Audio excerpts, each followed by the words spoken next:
Electric field due to solid, non solid, non conducting,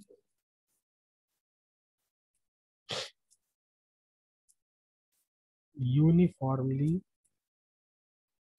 charge sphere. Uniformly charge sphere है, non conducting है। कैसे समझिए आप ध्यान से, कैसे समझिए।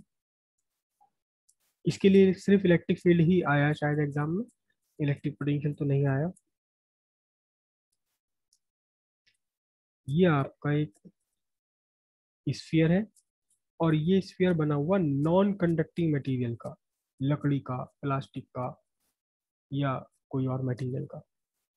सेंटर हो, रेडियस इसकी कैपिटल आर। और ये जो है, ये यूनिफॉर्मली चार्ज है थ्रू आउट इट्स वॉल्यूम, यानी चार्ज अब इसकी सरफेस पर नहीं है, through out its volume charge distributed है, through out its volume.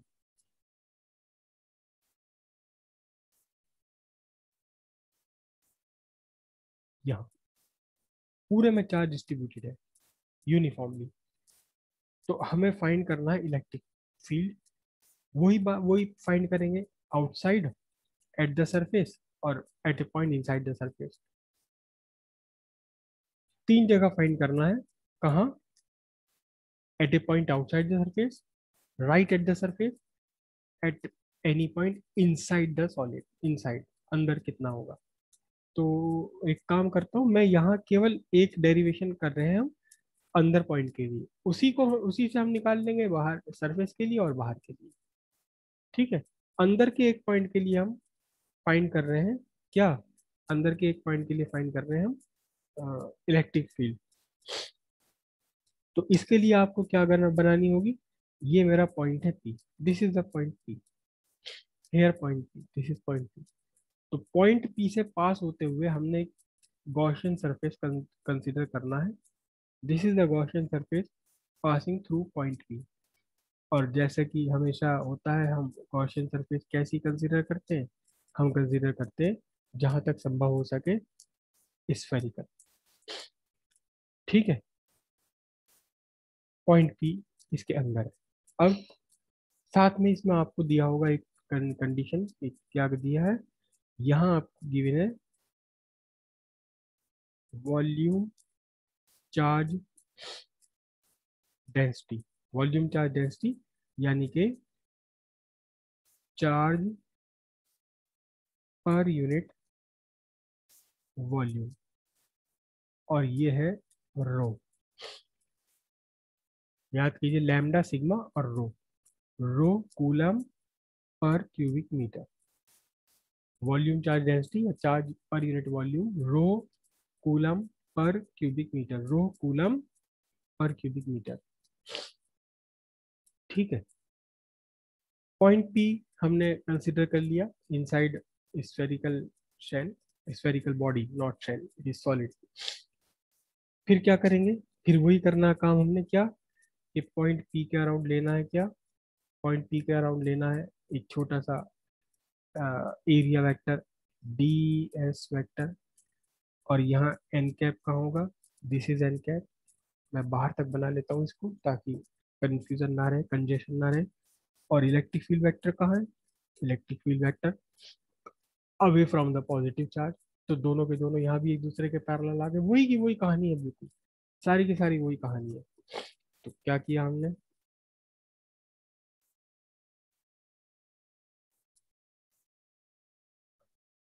Consider spherical Gaussian surface, consider spherical Gaussian surface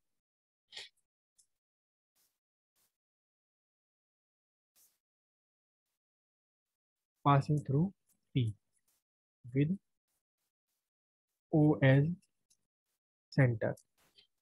ठीक है। कौन सी स्फेरिकल सरफेस ली है, जो P से पास हो रही थी, O इसका सेंटर है। और इस सरफेस की रेडियस वही जो पॉइंट पी की डिस्टेंस है, कितनी, स्मॉल आर। यहाँ जो है आपका स्मॉल आर की value, small R is less than capital R inside the solid sphere ले रहे हैं। ठीक है, फिर से वही सब कुछ बिल्कुल, क्या, small electric flux linked with small area, d phi e is equals to e dot ds. Then total electric flux linked with Gaussian surface. Total electric flux linked with Gaussian surface. Total is equals to close integration of EDS is equals to EDS cos 0। क्यों? क्योंकि E vector parallel है DS vector. तो ये बन गया आपके लिए कितना, क्लोज इंटीग्रेशन ऑफ EDS। ठीक है, अब फिर से वही कहानी लिखेंगे कि हमने जो गॉसियन सरफेस है वो कैसी ली है, वो एक सिमेट्रिकल गॉसियन सरफेस ली है। तो इसके हर एक पॉइंट पर इलेक्ट्रिक फील्ड जो भी है हमें अभी नहीं पता, लेकिन जो भी है इट इज कांस्टेंट। तो वही वही का वही स्टेटमेंट लिखा जाना, बार बार सब कुछ वही वही रिपीट हो रहा है। क्या, due to symmetry of Gaussian surface, due to symmetry of Gaussian surface, E is constant all over it. हर जगह इलेक्ट्रिक फील्ड क्या है, कांस्टेंट है। हर जगह इलेक्ट्रिक फील्ड कांस्टेंट है। तो फिर total electric flux is equal to E D S. और वो सीधी सीधी बात है कि D S D S D S D S, छोटे छोटे डी एस जोड़ते जोड़ते क्या बन जाएगा, आपकी गॉसियन सरफेस का टोटल सरफेस एरिया। और total surface area of sphere कितना है, 4 पाई r स्क्वायर। बिल्कुल वैसे का वैसे ही जैसे पहले किया था, 4 पाई r स्क्वायर। ये इलेक्ट्रिक फ्लक्स हो गया मैथमेटिकली। ठीक है, फिर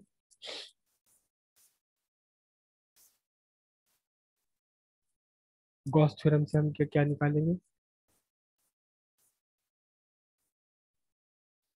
total electric flux is equal to कितना होगा, Q dash by epsilon naught. Right. हालांकि एप्सिलॉन नॉट हमें नहीं लेना चाहिए, क्योंकि अगर ये सॉलिड है तो भी तो कोई ना कोई तो मटेरियल होगा ही है, कोई तो मटेरियल होगा अगर ये सॉलिड है। एप्सिलॉन नॉट का मतलब क्या हो गया कि यहाँ कुछ भी नहीं है, कुछ भी नहीं है तो सॉलिड नहीं हो सकता। लेकिन फिलहाल हम इसी को लेके चल रहे हैं, रिप्लेस कर सकते हैं इसे एप्सिलॉन से। और क्यू डैश क्या है यहाँ, क्यू डैश है charge enclosed by Gaussian surface. अब ये क्यू डैश निकालना बस यहाँ पर। तो क्यू डैश कैसे निकालोगे, देखो आपके पास चार्ज पर यूनिट वॉल्यूम है रो, कूलम पर क्यूबिक मीटर। तो ये आपको इसका वॉल्यूम पता होना चाहिए, किसका वॉल्यूम, अपनी गॉसियन सरफेस के अंदर कितना वॉल्यूम आया, उस वॉल्यूम को मल्टीप्लाई कर देंगे किससे, वॉल्यूम चार्ज डेंसिटी से। तो फिर क्यू डैश कितना निकल कर आएगा, सिंपल है बिल्कुल क्यू डैश निकालना। Q dash is equal to rho into volume enclosed by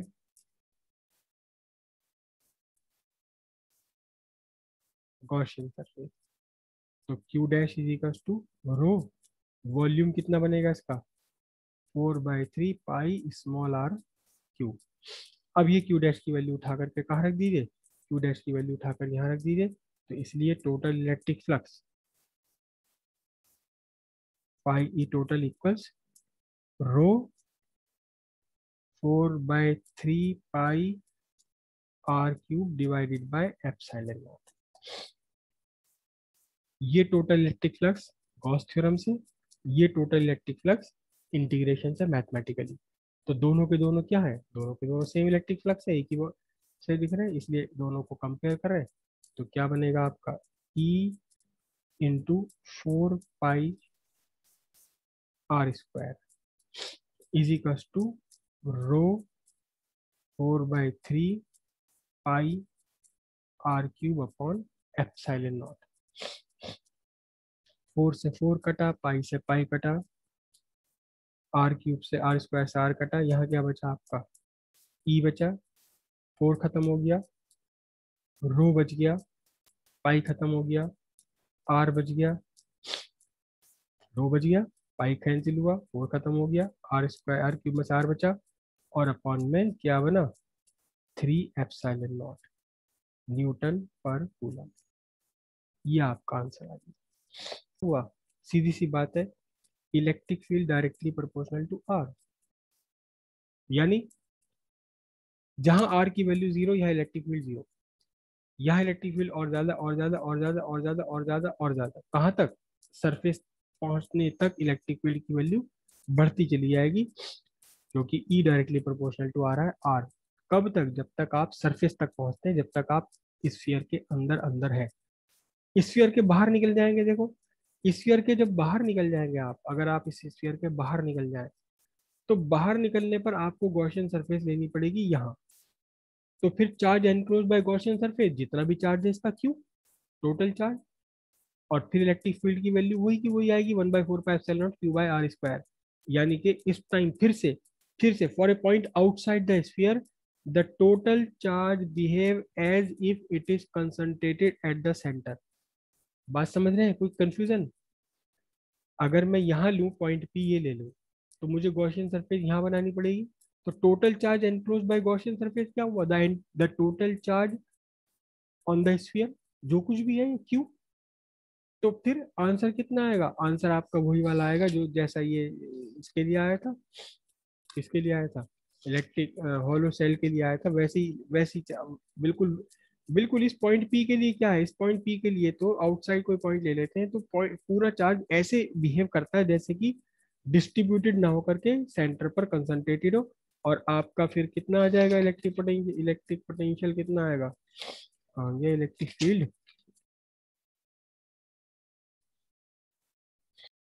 field वही का वही आएगा मेरा 1/4πε0 q/r², यानी फॉर ए पॉइंट।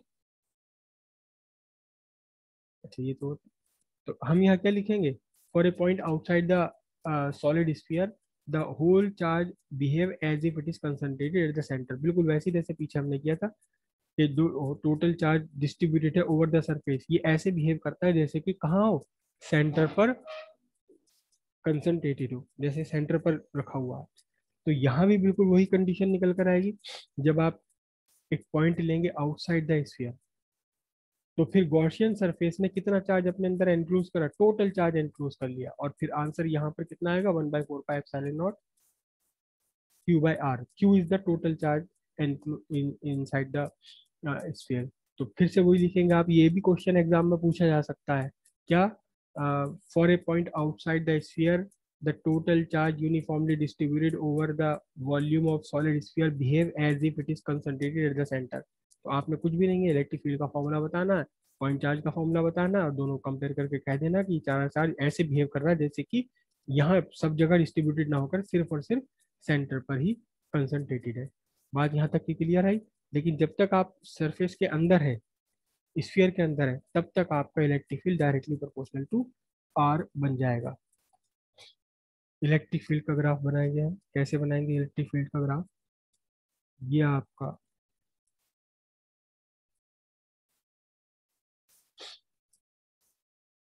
सेंटर, ये रेडियस कैपिटल आर, और यूनिफॉर्मली चार्ज है